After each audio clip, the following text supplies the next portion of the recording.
कैलाश की चोटियों पर गहरा अंधकार छाया हुआ है।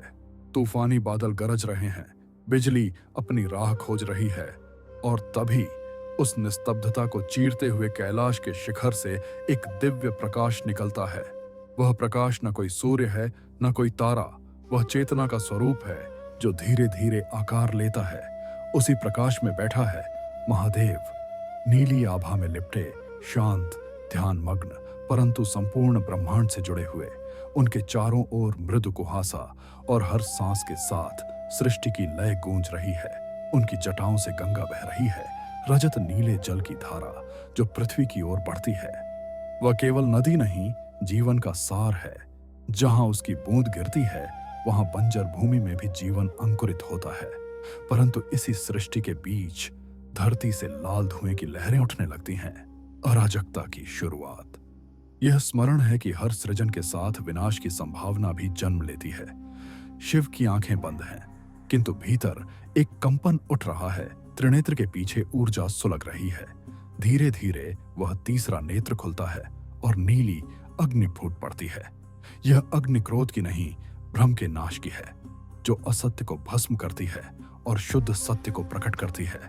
जैसे ही धुआं मिटता है, एक उज्जवल आभा प्रकट होती है और उसी से पार्वती का तेज प्रकट होता है। शिव की ऊर्जा और पार्वती की करुणा, दोनों का मिलन और एक नया रूप, अर्धनारीश्वर। यहीं से आरंभ होता है तांडव, वह नृत्य जो केवल लय नहीं बल्कि सृष्टि की धड़कन है। शिव के हर कदम से आकाश में नक्षत्र जन्म लेते हैं, हर घूमते चक्र से काल की गति बढ़ती है। उनका एक पग विनाश, दूसरा सृजन। वह नाच नहीं रहे बल्कि स्वयं समय को गति दे रहे हैं। जैसे जैसे गति बढ़ती है, उनके डमरू की ध्वनि फैलती है, धिन धिन धिन। हर लय में एक युग समाप्त होता है और नया युग जन्म लेता है। अचानक दृश्य बदलता है। शिव का पांव अज्ञान के असुर पर पड़ता है और अंधकार का अंत हो जाता है। गैलेक्सी की लहरें तांडव की ताल पर झूमने लगती हैं।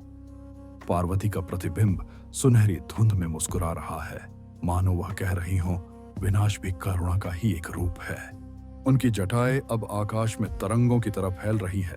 हर बाल से प्रकाश निकल रहा है और ब्रह्मांड फैलता चला जा रहा है। शिव का चेहरा स्थिर है, लेकिन भीतर ऊर्जा का सागर उमड़ रहा है। फिर नीली ज्वाला से भैरव प्रकट होते हैं। राख से सना शरीर, अग्नि सी आंखें और गर्जना से कंपित दिशाएं। यह वह रूप है जहां प्रेम भी भय बन जाता है। अंधकार के बीच से आत्माएं उठती हैं, धीरे धीरे प्रकाश की ओर। भैरव की गर्जना के बाद सब मौन हो जाता है। धीरे धीरे उनका तेज शिव में समा जाता है। ऊर्जा फिर से शांति बन जाती है। अब शिव के हृदय में एक कमल खिलता है, नीला, शांत, दिव्य। उसके भीतर घूमते हैं अनगिनत ब्रह्मांड, मानो सृष्टि स्वयं ध्यान मग्न हो।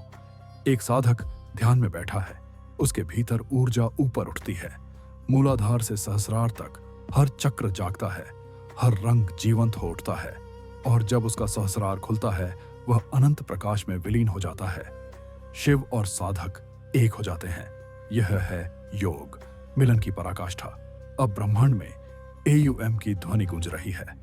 वह ध्वनि तरंगों के रूप में फैलती है और हर जीव, हर कण को स्पर्श करती है। शिव के चेहरे पर मुस्कान है, शांत लेकिन सर्वज्ञ, जैसे वह कह रहे हों, मैं ही वह नाद हूं जिससे सब आरंभ होता है। धीरे धीरे अंधकार हटता है। कैलाश पर स्वर्णिम प्रभात फैलता है। त्रिशूल पर प्रकाश झिलमिला रहा है। पर्वतों पर सफेद पक्षी उड़ान भर रहे हैं। गंगा की धारा फिर से शांत बह रही है और फिर शिव का रूप धीरे धीरे प्रकाश में विलीन हो जाता है। वह अस्त नहीं हुए बल्कि हर कण में परिवर्तित हो गए। अब उनका नृत्य ब्रह्मांड में नहीं, हमारे भीतर हो रहा है।